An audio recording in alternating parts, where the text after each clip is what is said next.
Okay, I feel compelled to talk about meditation, the tree of life, Merkabah,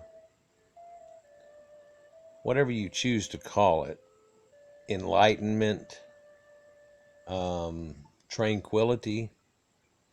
Indeed, this representation that you see here can be used for many purposes and not just one solo purpose. Though you see things like Buddhist monks using this idea as a tranquility or a oneness.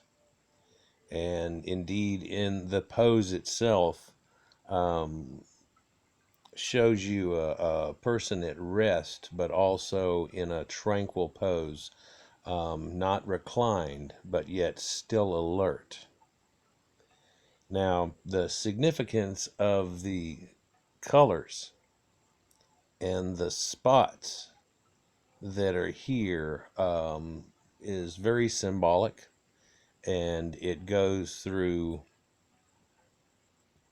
channels of thought. It goes through levels of existence. It goes through planes of existence and ideas of thought. Now, I'm not going to try to get too deep on this at all for you. Just going to give an overall explanation. I feel compelled to do this after reading what somebody else had said, and it kind of lets you know some people are all in the Kool-Aid but don't know the flavor, if you know what I'm saying. The color significance here is the colors of the rainbow. And the colors of the rainbow go from the hottest temperature to the coolest temperature.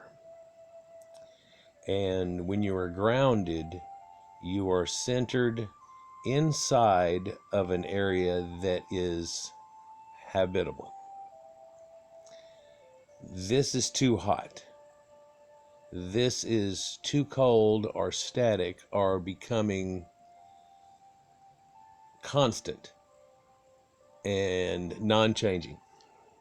Okay? This is desperate in need of change. This is lava and magma creating new world. This is frozen ice, which is solid and static. Absolute zero comes at the level right above this, and things cease to move, although atoms still move. Let's not go there. The colors that are shown here show you that, and that's the spectrum of the rainbow, or the prismatic effect. Now, those are the colors that we see because of our sun, and indeed you see him sitting upon the sun. The sun is the creature that gives us all energy of every form of life that we have. Without the sun, there would be no life forms to create food for other life forms, to create life forms, to create food for other life forms to infinity. Now, the other symbolism you can find in these spots here are in the planets. And again, it means the same type of thing as the color spectrum. And so as it continues, and as the statement used to go, as above, so below. Now, people are fast to anger, and this is the planet Mercury, and Mercury has the fastest speed, and indeed Mercury was the messenger and the speedy one, and the one whose year around the sun is the shortest. And so he's quick to anger, quick to thought, but Hermes is also Mercury, telling you instinct leads you to the correct path more often than thinking things through too much or relying on other thoughts. Now, these are the planets in order too. So you have Mercury, then you have Venus, which is a goddess of sex and love, but she's also attached to the god of war, right? But Venus, and also your penis, is the angst of life that allows this to create something and continue up the stoplight of life. Okay? So we have, and I'm not going to go too deep into each one of these. I could probably go an hour on each one of these concepts, but let's just continue here. So after Mercury, Venus, you have Mars, and Mars is a centered, but Mars is a gut feeling, if you will. And again, looking at these two, you can find that here we have the time of Aries and the time of war, right? Then we have the gods and goddesses, and men are told to go forth and spawn life in the universe. Then we have gut feelings taking mankind to where they think they should be due to what they've seen before and experience. Now, when you get grounded totally, you find yourself at Earth, and Earth is in your heart, and it is in between these two, and does not count because in this concept I'm giving you of this moment, Earth is you, and the other things are what are in play. So we find that with Earth, you follow it up by Jupiter, right? And Jupiter was the god of the air, and they talk in the Bible of the breath of life, and this is your lungs, and this is breathing, and this is calm and static breathing of meditation, right? Bringing you to what you would do when you're asleep, and having this constant rhythmic thing, and the rhythm of Jupiter. Okay. The next planet is Saturn. Saturn has its all-encompassing ring because now we've gotten to the Godhead, and the thing that takes this concept to the next concept. It comes through you with the breath of life, the concept. You breathe and you talk out your throat.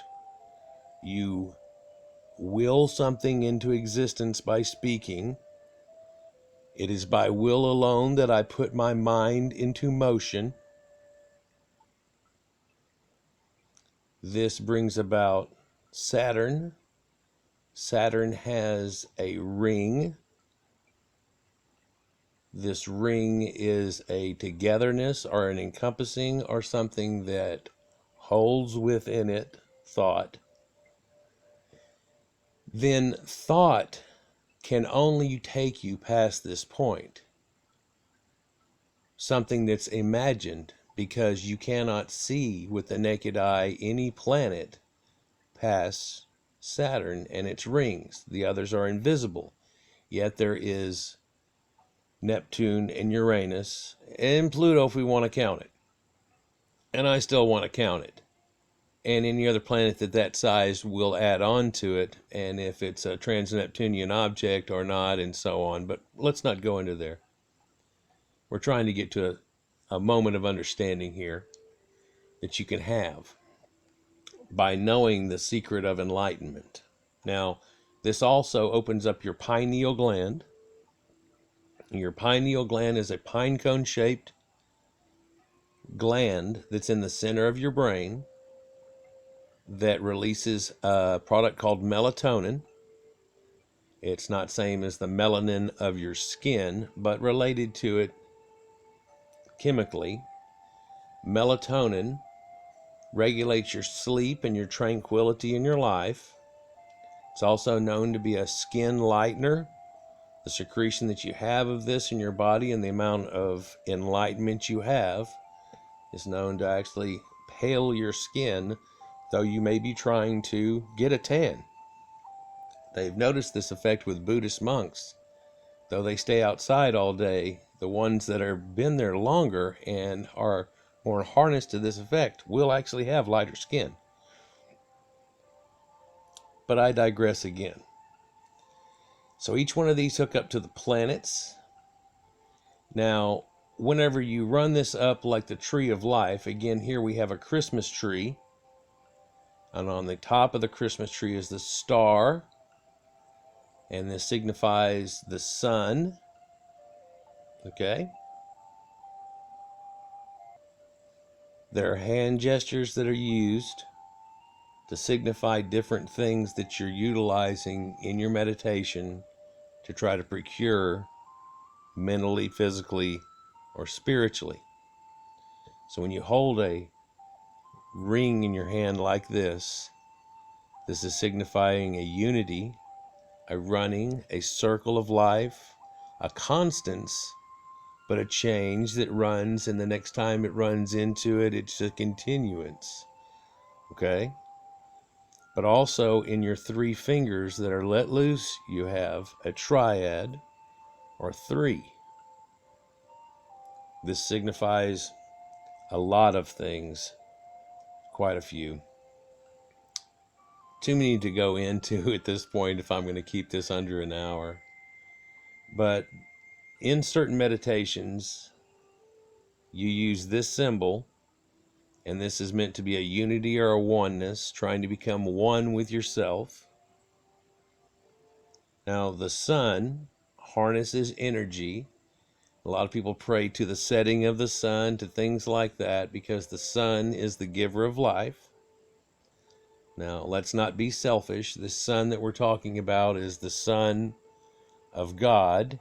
It's not, the sun of the equator. It's not the sun of, Russia or Alaska or, any continent. It's the sun of man, right? And mankind was the byproduct of God. So this is the Son of God. Now, God gave his only begotten Son in a sacrifice, which, if we look in the Bible and things, sacrifices are meant to be emulated and burnt up. This is on fire and burnt up, and he gives life to the planet. If you don't believe so, if the sun quit coming up for a short period of time, everything would die on the planet in a quick amount of time. So he gives forth his life so that we may have ours. And so there's a unity between here. Now, the 5 and 7 symbolization that we saw before with the man actually goes to 12. We won't go into that too much, but your 5 are your 5 planets that we talked about that don't count the Earth and don't count the moon and don't count the sun. But whenever you get the sun and the moon, which were both deities and things that do involve with the way the world works and this planet works and the tides and things, and indeed women's cycles are tied to a cycle like the cycle of the moon, so we always had an as above so below application and attachment of these. You get 7 with the 5 and the 2, right? Now, 2 people can make a third, and so that gives you the idea of a triad. It takes 2 in harmony to make a third. It takes Aries and Venus together to make someone who's grounded, right? That someone who's a grounded person can utilize the breath of life to form wisdom, and with his words change the world and the universe that we are around and live in today, right? And or become one with it, go internal with it, and you can become one with nature, one with the world. We're all made of star stuff. All the atoms that are in our bodies have all been primordially in other atoms before that are all making up part of the universe, and we all become one with that singularity that is the universe. Now, the universe is a bunch of complex things, but it in itself is one thing. We don't call it universes, although we could go there with dimensions. The universe, one verse. Though the song has many verses, there is a chorus, and this chorus of Horus, the sun, is the perpetual thing the song comes back to. Someone practicing self-meditation like this is trying to become one with themselves in harmony. And so you see the symbolic Om of the hands. Now this is a symbolic open place where nothing exists. And in this existence is creation. This creation is the bread of life symbolically. And the bread of life is what feeds you. Now, we have to have substance as far as food, and so the bread can be looked at as that way, but mentally, we need food and substance. We're not a machine that goes yes, no, on, yes, no, off, yes, no, on, yes, no, off. We're a machine that needs substance, that needs progression, that needs growth, that needs understanding. And as we mature, we find ourselves trying to come up with more and better understanding. Clearly, when we're a young kid, we think we've got it all figured out. Then we figure out that we don't. Then we try to find it for the rest of our lives, constantly thinking each time that we do. But as we get older, if we look back every 10 years, we're like, now I've got it figured out better. Now I've got it figured out better, and so on. And you really climb your own tree inside yourself mentally. Now, I've been able to find this meditated state here that we're seeing this guy in since I was a juvenile, actually. And so I can take myself quickly and stuff to blue. And I call it a sudden blue, where I can, within a matter of moments, as long as there's a tranquil moment, my kids aren't yelling, there's not a cat fight going on, I don't have too much on my mind and I can't release it, I can become an instant blue, and then I step out of that and it goes purple. I've talked to so many people and they can't go purple. They don't understand what it is, and it can become an out-of-body experience, to become an astral projection, to become a lot of things depending on what you're trying to do with it. But see if I can explain this to you in a better way. Now, don't be afraid whenever I show you something like this. But so this is Baphomet, and this was looked at as being evil back through the Dark Ages, and indeed the worship or thought of even this concept got all the Knights Templar killed off. But that's an entirely another video here. Creation and a creature that is meant to symbolize a lot of things into one. You see a five-pointed star above his head. Now, the five-pointed star like that symbolizes Venus, but it also, and if you'll look, it's a man with boobs. So it is somebody who's found his feminine side, so he's not just an aggressive grr.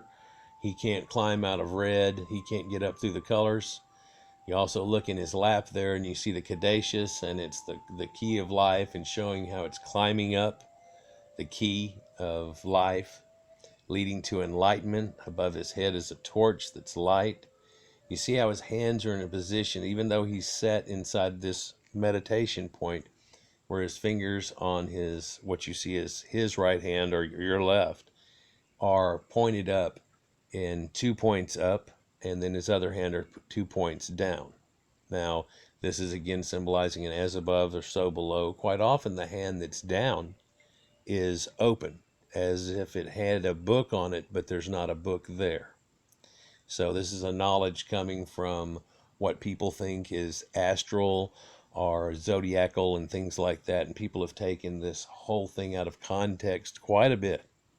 But the goat-eyed god here that also has the legs of an animal, the wings of a bird, and a man are the four cardinal points of the zodiac, and how the world goes round and around and things happen, and this type of aspect is brought out of it.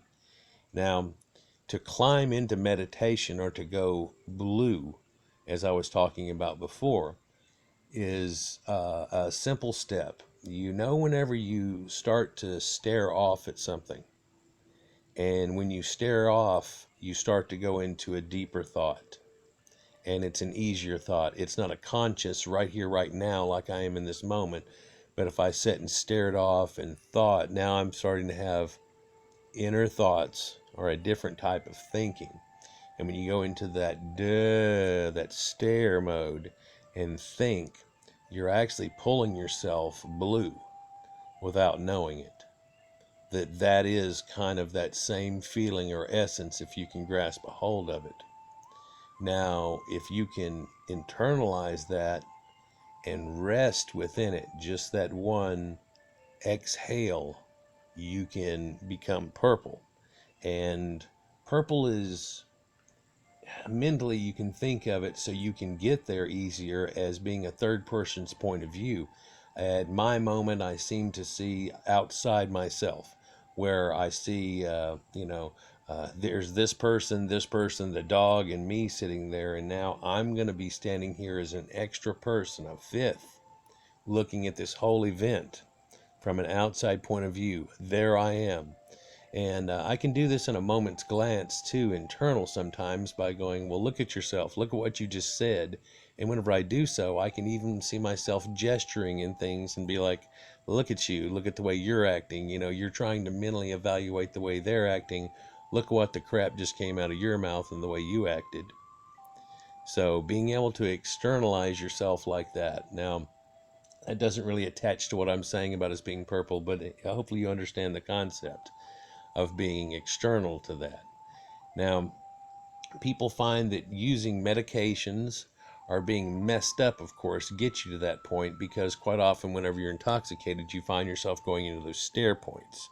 That's why so many people use marijuana that are attached to spirituality, and in fact, in Jahism and the Rastafarian culture and stuff, they believe it gets them closer to God, because they can easily find themselves trying to find blue, or at least finding the harmony that would be their chest and the breath of life, much more simple than they would have been able to do before. Well, it tranquilizes you. It automatically sets you in that mode, like a couple of shots will set you in that mode, and so on. Of course, you can go too far with anything. But the ancients, the people, Aryans, used to have a drink called soma. Soma was made from cannabis or marijuana and opium poppy and ephedrine. And so apparently you had an ephedrine kick in, and it helped you breathe and do things like that, right? Like an asthma treatment almost. And ephedrine is a kicker. And then you have weed, which gets you into that state of blue. And then you have, I guess, the off kicker of the ephedrine would be the opium or poppy. And it also allows you to get into that tranquil state. But also it takes away all pain. It almost numbs you a little bit. And whenever you get into that third person state where you're staring off, quite often you're like oblivious to anything around you. Short of somebody pricking you with a pin, you don't know it exists. Like a child staring at the TV and his mother can't get his attention. You're in another state of thought and chain. This is where that meditation goes, and you try to find a oneness. And to really get to a purple, you almost have to release all your other thoughts and your woes and your problems and things that are trying to hold you back, and let loose of it. Most people can't let loose, or think that internalizing is letting loose, and that's not at all. It needs to be a shedding instead of an internalizing. You can't get past it if you internalize it, because it becomes you and it's not going to be released, and therefore you can't get to the next set. And that's why most people fail, and they only reach about as far as you see Baphomet here, and they can't chain up the entire way. But he's trying to give you the ideal here of it. And of course, here's where we get the idea of Satan and all these things out of it. And really had nothing to do with that, but it has to do with zodiacal ideas that are all attached to spirituality, that are all attached to oneness, that are attached to yourself, that are attached to thought and wisdom and enlightenment. And I think I'm going to leave it right there. I can start going off into other depth things, and I'm sure that there was 3 or 4 things I wanted to say during this that I didn't get out. But this gives you an ideal of how to utilize this tree of life, this Christmas tree, and if utilized correctly, it can be a source of keeping yourself grounded. And it's not something that I do on a daily basis in any way, shape, or form. But I find myself going blue and into purple quite all the time, without having to try to stay in a meditative state, without even trying to find a oneness. I can do it in a casual moment I can watch somebody's video for a while, click the button, stop and pause, stare slightly off screen, start thinking about what they've just said, and pull it in, and my brain will expound real quick and get running a lot faster, almost like you're in a dream, and you can pull it off a whole lot easier, and you get to look at things from more of an external point of view rather than the internal view you want it to be. Maybe when you step outside yourself, you can actually see what it really is when you're not looking at it from an internal point. Anyhow, hopefully this has helped you somewhat. Maybe you can utilize it. If you have any questions, perhaps put them down in the comment, but you know it isn't possible for me to try to type out something like one of the simple gestures that I've tried to explain through this. So to type so would be, it's going to be hard to get across, but yeah. And like, share, and subscribe, guys, and more information to come on a lot of things that affect us and the universe. Peace.